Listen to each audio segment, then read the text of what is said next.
मंडळी नमस्कार, मी प्रवीण तायडे.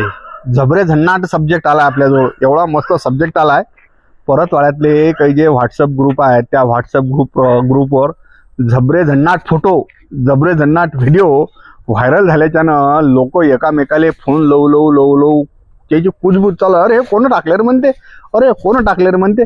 बरं एक साधारण गोष्ट नाही आहे. ते जे फोटो ज्या ग्रुपवर पडले की ते छोटे मोठे ग्रुप नाही आहेत. या ठिकाणचे राष्ट्रीय पक्षाचा एक ग्रुप आहे, या ठिकाणच्या एका सामाजिक संघटनेचा ग्रुप आहे, काही मित्रमंडळीचे ग्रुप आहेत आणि त्या ग्रुपच्या माध्यमात आलेले हे फोटो सध्या पूर्ण शहरात एक चर्चेचा विषय होऊन गेला आहे. तुमच्या स्क्रीनवर ते तुम्ही ते ब्लर केलेल्या अवस्थेत पाहता. अरे बापा रे, म्हणजे अशा काही ग्रुपवर ते फोटो आले की त्यात बाया आहेत, माणसं आहेत, म्हणजे सारंच असल्याच्यानं लय मोठा कुचंबना असा काहीतरी शब्द आहे. तो आपल्याला काय एवढा शुद्ध शब्द जमतच नाही. तर सध्या शहरात सब्जेक्ट चर्चा झाला. ज्या व्यक्तीचा हा नंबर आहे ते व्यक्ती म्हणते परतवाडा पोलीस स्टेशनला रिपोर्ट द्यायला गेली. बहुतेक हे जे प्रक्रिया झाली आहे हे म्हणजे व्हॉट्सअप क्लोनिंग झालं असेल किंवा नंबर हॅक झाला असेल, या माध्यमातून झालेला हा प्रकार आहे. त्याच्यानं कोणीच याच्याबद्दल काही गैरसमज ठेवू नका. कारण असं वाटतं की जाणून बुजून तो कोणी असं पाठवतही असेल एकामेकाला, पण इंडिव्हिज्युअल नंबरवर. नाही तर आपल्या बाजिंद्या मित्राचा खास ग्रुप असते, त्या ग्रुपवर हा एकदम मसाला पळत राहते. आपला समजा आता इशारा लय समजून राहिला की मी कोण्या शब्दात बोलून आलो होतं.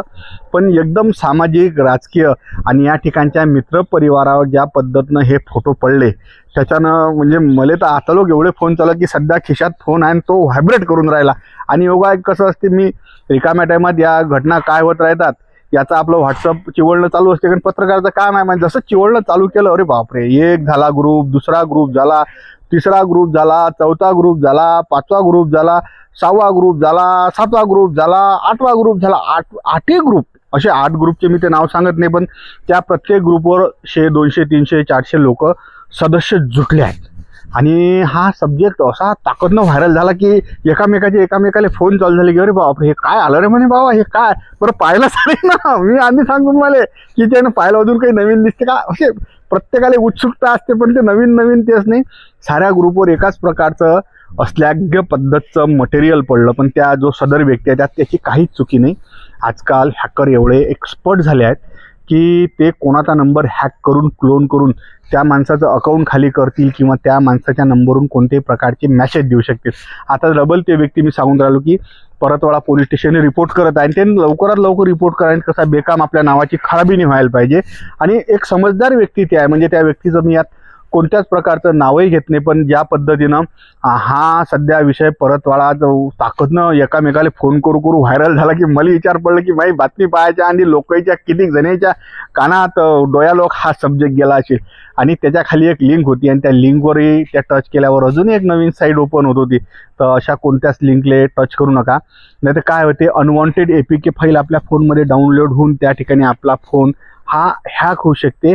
आणि एकदा जर फोन हॅक झाला तर आपले मोबाईल, फोनपे, मोबिक्विक किंवा GPay सारखे जे आपले बँकिंग ऑब्जेक्ट आहेत, हे इंग्रजीला जमते, संध्याकाळी इंग्रजीला इंग्रजी चालू होते आपल्याला जमणं, तर हे आपले ऑब्जेक्ट बी त्याच्यात हॅक होऊ शकतात.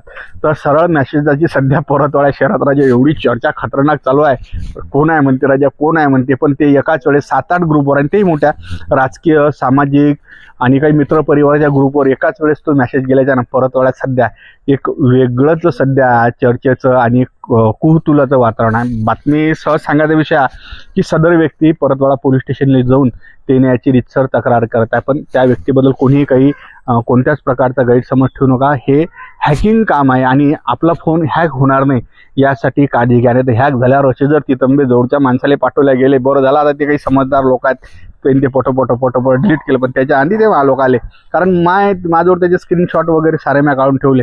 पण त्यात त्या ग्रुपवाल्याची कोणती चुकी नाही आणि ज्या माणसाचा तो नंबर आहे त्याची काहीच चुकी नाही. फक्त झालेली घटना राजू बाबा असा राजू मला एकदम ह्यातलं चांगला ग्रुप उघडला ना, ग्रुप उघडला बरोबर राजू, त्यातल्या एवढ्या चांगल्या ग्रुपवर या ग्रुपचा माणूस एवढा खतरनाक आणि त्या ग्रुपवर हा तितंबा कसा आला.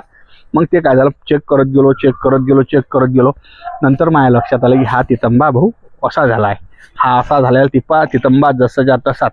आणि याची मात्र शहरात चर्चा मोठी खतरनाक झाली आहे भाऊ. काय राजू, अरे बापरे, एवढे फोन चालू आहेत की तुम्हाला काय सांगू.